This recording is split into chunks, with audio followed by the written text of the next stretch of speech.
우리 가족 간에 계좌이체를 하더라도 다음에 세 가지는 세금 폭탄을 맞는 경우가 발생할 수 있기 때문에, 만약 계좌이체를 하고 증여세 신고를 하지 않는다면 증여세 미신고에 따른 증여세뿐만 아니라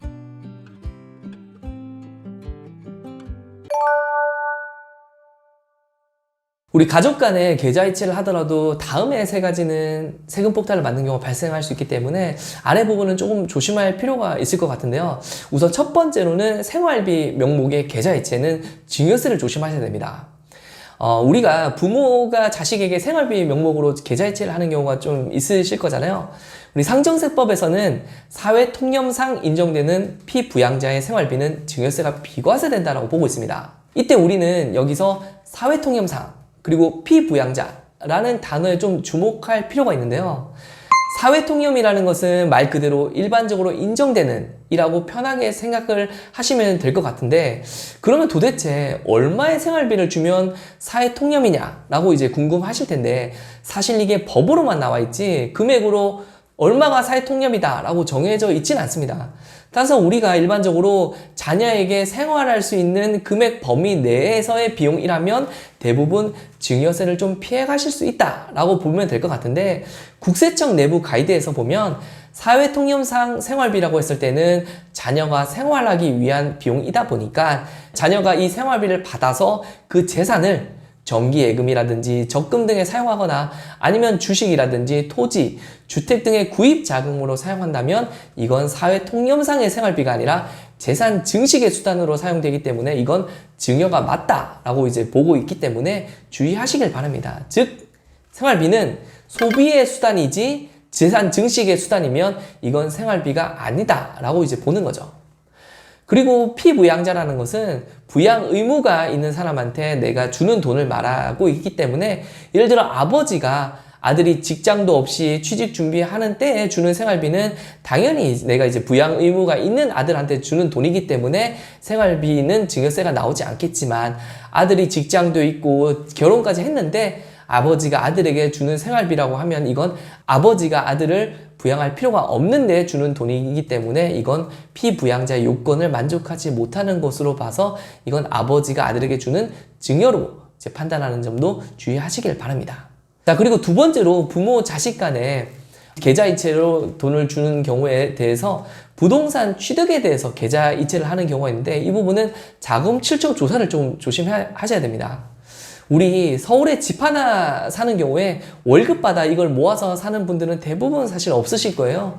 다들 부모님의 도움을 받아서 집을 살 수밖에 없는 상황일 텐데, 우리 자녀가 부동산을 살 때 본인 수중의 돈과 대출로도 부족하면 부모님이 자금을 융통하라고 계좌이체로 돈을 주는 경우가 많을 텐데, 자녀가 투기과열 지구나 조정대상 지역에 있는 주택을 구입하거나 그 위에 있는 지역이더라도 6억 원 이상의 주택을 구입하는 경우에는 자금조달 계획서라는 것을 의무적으로 제출해야 됩니다.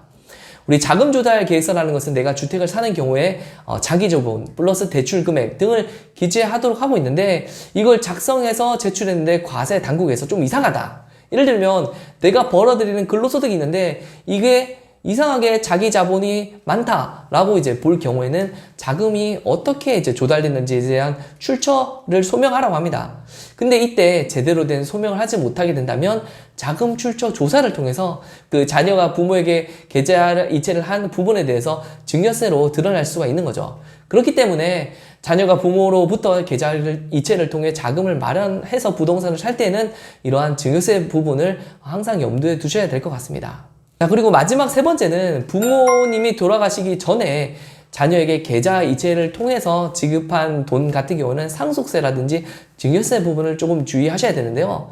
보통 부모님께서는 본인 재산을 사전에 미리 자녀들한테 넘겨주는 게 아니라 어차피 나 죽으면 내 재산은 자녀한테 갈 텐데 뭐 타로 미리 주고 가냐라고 생각하시다가 막상 죽음을 앞둔 시점에 대해서는 미리 재산을 자녀한테 좀 주고 갈 걸 후회하시는 경우가 종종 있습니다.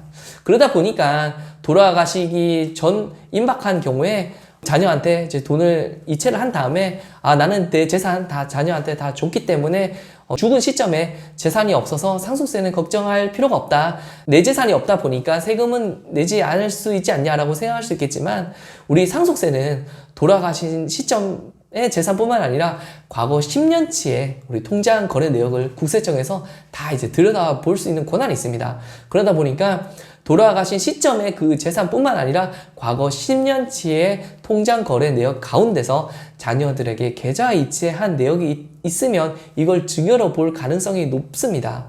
만약 계좌 이체를 하고 증여세 신고를 하지 않는다면 증여세 미신고에 따른 증여세뿐만 아니라 가산세까지 부담을 하셔야 되고, 그리고 상속세 계산할 때는 계좌 이체한 내역까지 금액을 포함시켜서 상속세를 재계산하고 거기에 따른 가산세까지 물리도록 할 수 있다 보니까 이 부분도 주의하셔야 될 것 같습니다. 네, 우선 첫 번째로 부동산 취득에 대해서 자금 출처 조사가 나올 수 있는데요. 우리 부동산 취득에 대해서 자녀가 본인 자금으로 부동산 취득 부분에 대한 적절한 소명을 하지 못한다면 자금 출처 조사가 나올 수 있습니다. 그런데 자금 출처 조사가 나오게 되면서 아버지가 자녀한테 증여를 한 부분이 밝혀지면 자녀는 증여세 미신고에 따른 본세 및 가산세 부담이 생길 수 있는데, 근데 여기서 추가로 증여를 한 아버지에 대한 자금 출처 조사까지 이제 좀 나올 수가 있다는 거죠. 그러니까 상증세법 사무처리 규정을 좀 살펴보면 실지 조사 대상자가 배우자 또는 직계 존속과 직계 비속으로부터 취득 자금을 증여받은 혐의가 있는 경우에는 그 배우자 또는 직계 존속과 직계 비속을 조사 대상자로 동시에 선정할 수 있다라고 하고 있는데, 결국 자녀에 대한 증여세를 조사하기 위해서 아버지 자금의 원천은 뭐냐라고 이제 따질 수가 있다는 거죠. 그래서 아버지가 사업을 하신다면 아버지의 그 사업체, 즉 이제 개인 사업자라든지 법인 사업자에 대한 세무조사가 같이 이제 파생적으로 나올 수가 있는 것이고요. 아버지 또한 뭐 개인 사업자라든지 법인 사업자가 없는데 증여를 한 경우라고 한다면 아버지한테 그 자금이 넘어간 할아버지까지 이제 자금 출처 조사에 대해서 꼬리에 꼬리를 물고 그 증여 부분에 대해서 출처 조사가 나올 수 있으니까 주의하시길 바라겠습니다. 자, 그리고 두 번째로는 상속세에 대한 세무조사인데, 법인세, 소득세, 부가세 같은 경우에는 우리가 신고 납세 제도라고 해서 납세자가 신고를 하면 그 세금이 확정되는 제도인 반면에 상속세라든지 증여세는 정부 부과 세목이다 보니까 우리가 세금을 신고하더라도 그 신고로서 세금이 확정되는 게 아니라 세무서가 이 세금이 맞는지를 확정을 시켜주는 제도입니다. 그러다 보니까 상속세라든지 증여세는 세금 신고를 하면 100% 조사가 이루어진다라고 보시면 될 것 같아요. 우리 상속세는 사망일이 속하는 달의 말일부터 6개월 이내에 상속세 신고를 하고 이제 납부를 하도록 하고 있는데요. 상속세 신고를 하고 보통 일선 세무서 같은 경우에는 1년에서 2년 이내에 세무조사가 나오고, 지방 국세청 같은 경우에는 보통 이제 3개월에서 6개월 이내에 세무조사가 나오게 됩니다. 일선 세무서 조사와 지방 국세청 조사의 차이는 보통 상속 재산 금액이 50억 원 이하면 일선 세무서에서 조사를 하고 50억 원을 초과하면 지방 국세청에서 조사를 한다고 생각하시면 될 것 같고요. 근데 많은 분들이 그럼 나 상속세 신고를 했는데 세무서에서라든지 지방 국세청에서 아무런 통지문이라든지 그런 거 없이 끝났는데요. 이거는 조사가 어떻게 되는 건가요? 라고 궁금할 수 있는데, 그거는 국세청 내부에서 우리가 신고한 세금 신고가 특별히 이상이 없으면 내부적으로 특이 없음으로 종결을 시키기 때문에 납세자들이 잘 모르고 이제 지나가시는 거고, 그게 아니면 상속인 각자한테 세무조사 이제 사전 통지서가 발송돼서 국세청에서는 납세자가 신고한 항목에 대해서 세무조사를 본격적으로 할 거니까 너는 이제 거기에 따라서 세무조사 선임이라든지 자료를 준비해서 본격적으로 한번 대응을 하라 라고 이제 그런 상속세 조사가 이루어진다고 보시면 될 것 같습니다. 자, 그리고 마지막으로는 사업장 세무조사인데, 요거는 사업장 세무조사가 정기 세무조사와 수시 세무조사로 구분할 수 있는데요. 정기 세무조사 같은 경우는 보통 5년에 한 번씩 과세관청에서 세무조사가 이루어진다고 보시면 될 것 같습니다. 근데 제가 아는 회사 같은 경우에는 설립된 지 벌써 20년이 지금 넘었는데 아직까지 이제 한 번도 나오지 않다 보니까 무조건 5년마다 이제 세무조사가 나올 수 있지 않냐라고 생각할 수 있는데, 그건 또 아니라고 좀 아시면 좋을 것 같아요. 무조건 원칙적으로는 5년이 맞지만 5년이 넘는다고 하더라도 이제 세무서에서도 조사를 할 기업체를 선정하고 그 조사 대상 기간에 세무 공무원이 투입되다 보니까 사업의 규모라든지 그런 내용들을 좀 파악한 경우에 이 조사 선정에서는 빠질 수도 있다는 점을 좀 잘 아시면 좋을 것 같고요. 반면에 우리가 정기 세무조사인 5년마다의 세무조사 이외에 수시 세무조사라고 해서 납세자에 대한 구체적인 탈세 제보가 있는 경우나 또는 신고 내용에 탈루나 오류의 혐의가 인정될 만한 명백한 자료가 있는 경우 등 과세 당국에서 봤을 때 이거 좀 이상한데 의심을 산다고 한다면 수시로 이제 세무조사가 이루어진다고 보시면 될 것 같아요.